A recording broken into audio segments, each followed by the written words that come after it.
Today we're going to bring a security camera, an outdoor security camera. This is perfect if you don't have a place where you have a power source and you want to connect something like this.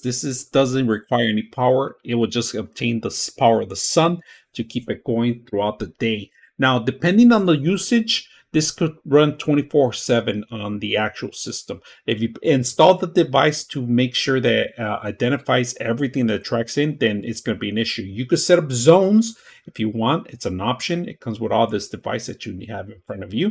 The instructions are very simple, how to set it up. And you do require to download the application and install it. Now, they do sell the service of cloud system, but you have another option within this system itself too. You have an option where you could actually download and install an SD card and install all your videos through there, and it'll just loop out. Now, there is a power button and there's a reset button in here. You guys can see you do require to have the application in order to make this work. Now, besides that, this one has actually LED lights that act like floodlights, or if anybody comes in through at night, it will automatically turn on too if you set up the actual process on that. Now, this has a two-way microphone, and it has a distinguish of it could identify a dog and a human being.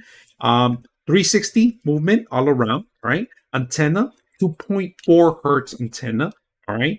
And then you could set up this pretty much in any area that you don't have any power. Let me just show you a couple of things that you should be aware. There's a connection here. It's going to be the actual micro USB that you're going to connect from here to the solar panels. Once you set up your panels, you're in here. It's waterproof. It's made for outdoors. You remove the cover. Now, to download the application, it gives you instructions here. You are going to need the application called CloudEdge. You could do ISO or you could do Droid. Today, we're going to do Droid. So let's go ahead and get your cameras ready.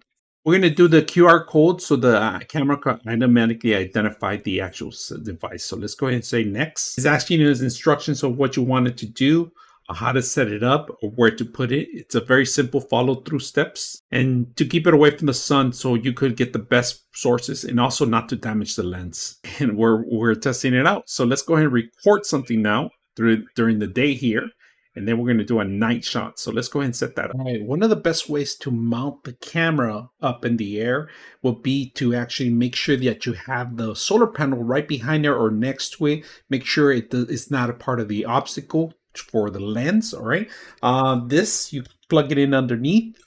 You could zip tie them if you want. If you have excessive cable, you can do that. So today we're going to set it up on a demo, and right now I'm just demoing for you guys how to set it up. This is pretty much the best way to get the best exposure. So this would not be interfering any of into the camera or anything of the footage. So let's put it together and see how it looks at night and the day.